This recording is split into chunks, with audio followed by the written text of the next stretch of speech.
Sosiologi, Teori dan Bentuk Perubahan Sosial oleh Amanda Karen Sadovabong 12-8. Kita akan membahas teori perubahan sosial dan bentuk perubahan sosial. Teori perubahan sosial sendiri terdiri dari teori linier, siklus, fungsional, konflik, dan gerakan sosial. Sedangkan bentuk perubahan sosial terdiri dari berdasarkan waktu, sudut pandang masyarakat, berdasarkan pengaruh, dan arah perkembangannya. Apa sih teori perubahan sosial itu? Teori perubahan sosial adalah konsep yang menjelaskan tentang adanya perubahan karena ketidaksesuaian antara unsur-unsur sosial di dalam masyarakat yang melahirkan pola kehidupan yang baru. Teori linier. Teori linier sering juga disebut sebagai teori perkembangan atau teori evolusi. Menurut teori linier, perubahan sosial adalah proses yang terjadi dalam waktu yang cukup panjang, relatif lambat, dan mengarah pada tujuan tertentu. Artinya, nggak ada perubahan sosial yang datang dengan sendirinya. Teori linier menggambarkan bahwa perubahan sosial membentuk pola yang memanjang dan menuju ke tahap yang paling terkini. Tahapan perubahan sosial dalam teori linier dibagi menjadi 3 tahapan, yaitu mulai dari tahapan primitif, tradisional, hingga modern, seperti yang ada di samping ini. Bentuk teori linier. Unilinear Theories of Evolution. Masyarakat akan mengalami perubahan sesuai dengan tahap-tahap tertentu, dari bentuk yang sederhana menuju bentuk yang sempurna atau kompleks. Yang kedua ada Universal Theory of Evolution. Perkembangan masyarakat tidak perlu melalui tahap-tahap tertentu. Yang ketiga ada Multilinear Theories of Evolution. Perubahan sosial dapat terjadi lewat beragam atau multi cara, meskipun tetap mengarah pada tujuan yang sama.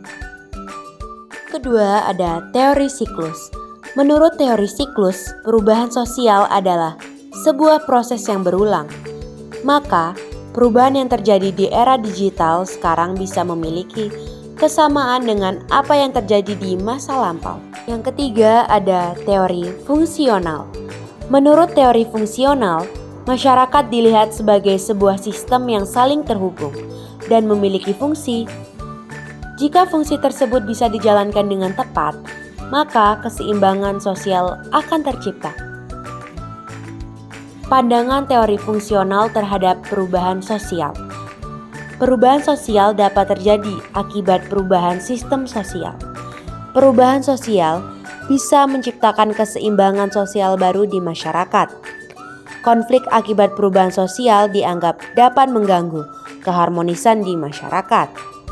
Yang keempat ada teori konflik. Menurut teori konflik, perubahan sosial tercipta akibat adanya pertentangan antar kelas atau konflik. Menurut teori ini, perubahan sosial dianggap telah menciptakan perbedaan kelas sosial di masyarakat. Misalnya, industrialisasi yang membedakan antar kelas pemilik, modal, dan kelas buruh. Akibatnya, perubahan sosial dianggap dapat menghasilkan kesenjangan. Selain itu, konflik juga dianggap sebagai cara untuk menghasilkan perubahan sosial. Yang kelima ada teori gerakan sosial. Apa sih gerakan sosial itu? Gerakan sosial adalah tindakan bersama yang terorganisasi dan didorong oleh ketidakpuasan, tujuan, serta kepentingan yang sama. Hubungannya dengan perubahan sosial apa?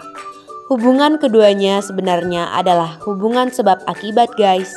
Dari teori ini, kamu bisa lihat bahwa suatu perubahan bisa memunculkan gerakan sosial.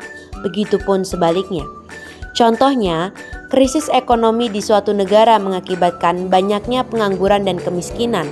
Lalu, masyarakat yang gak puas dengan kinerja pemerintah melakukan protes yang akhirnya memicu gerakan sosial. Nah, gerakan sosial ini nantinya yang juga mengakibatkan perubahan sosial seperti bergantinya rezim kekuasaan. Guys, sekarang kita masuk ke bentuk-bentuk perubahan sosial. Perubahan sosial yang pertama yaitu bentuk perubahan sosial berdasarkan waktu. Bentuk perubahan sosial berdasarkan waktu dibagi menjadi 2, yaitu perubahan sosial lambat, evolusi, dan perubahan sosial cepat, revolusi. Berikut penjelasan keduanya. Perubahan sosial lambat, evolusi. Perubahan evolusi membutuhkan waktu lama untuk terjadi karena harus melalui tahapan-tahapan dari sederhana menjadi maju.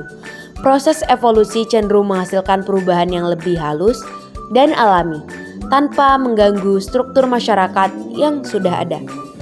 Perubahan sosial cepat, revolusi. Sementara itu, revolusi adalah sebutan bagi perubahan yang berlangsung dengan cepat, drastis, dan terjadi dalam waktu yang cukup singkat. Revolusi mengubah dasar dari kehidupan pokok di masyarakat. Salah satu contohnya yang pernah mengubah dunia adalah revolusi industri di Eropa. Saat itu, pabrik yang bekerja dengan alat tradisional digantikan dengan mesin-mesin besar. Syarat terjadinya evolusi harus ada tujuan konkret yang dapat dicapai. Artinya, tujuan itu dapat dilihat oleh masyarakat dan dilengkapi oleh suatu ideologi tertentu. Bentuk yang kedua adalah bentuk perubahan sosial berdasarkan sudut pandang masyarakat. Berdasarkan sudut pandang masyarakat, bentuk perubahan terbagi menjadi dua, yaitu perubahan yang dikehendaki dan perubahan yang tidak dikehendaki. Ada juga yang menyebut perubahan yang direncanakan dan perubahan yang tidak direncanakan. Nah, berikut perbedaannya. Perubahan yang dikehendaki. Perubahan yang dikehendaki adalah perubahan-perubahan yang dilakukan atas dasar perencanaan matang dari pihak yang menginginkan perubahan. Contoh perubahan yang dikehendaki adalah program keluarga berencana atau KB yang bertujuan menghasilkan perubahan dalam menekan pertumbuhan penduduk. Misalnya, program pemerataan jaringan internet yang bertujuan untuk memeratakan akses informasi ke semua daerah. Yang kedua, perubahan yang tidak dikehendaki. Sementara itu, perubahan yang tidak dikehendaki adalah perubahan sosial yang ada di luar jangkauan masyarakat. Perubahan tidak terencana sering membawa masalah dan kekacauan pada masyarakat. Contoh perubahan sosial tidak dikehendaki adalah perubahan yang tercipta akibat pandemi, di mana banyak sektor perusahaan yang mengalami kerugian, maupun terhambatnya pelaksanaan pembelajaran jarak jauh karena akses internet yang belum merata. Atau contoh lain misalnya menyebarnya informasi hoaks dan juga ujaran kebencian akibat perkembangan internet yang luas. Bentuk perubahan sosial yang ketiga adalah bentuk perubahan sosial berdasarkan pengaruh. Berdasarkan pengaruh, ada dua bentuk perubahan sosial yang dikategorikan berdasarkan pengaruhnya, yaitu perubahan sosial kecil dan perubahan sosial besar. Berikut penjelasan rincinya. Perubahan sosial kecil. Perubahan sosial kecil adalah perubahan yang tidak menyangkut seluruh unsur masyarakat dan tidak mengubah lembaga sosial yang ada di lingkungan sosial. Perubahan sosial kecil tidak memberi dampak yang besar bagi kehidupan sosial. Salah satu contoh perubahan sosial kecil adalah perubahan mode pakaian. Perubahan sosial besar. Perubahan sosial besar adalah perubahan yang menyangkut masyarakat secara luas dan membawa pengaruh yang berarti bagi kehidupan sosial. Contoh perubahan sosial besar adalah pergeseran dari masyarakat agraris ke masyarakat industri. Terakhir adalah bentuk perubahan berdasarkan arah perkembangannya. Apa sih itu? Perubahan sosial berdasarkan arah perkembangannya dibagi menjadi dua bentuk, yaitu perubahan sosial progres dan perubahan sosial regres. Perubahan sosial progres.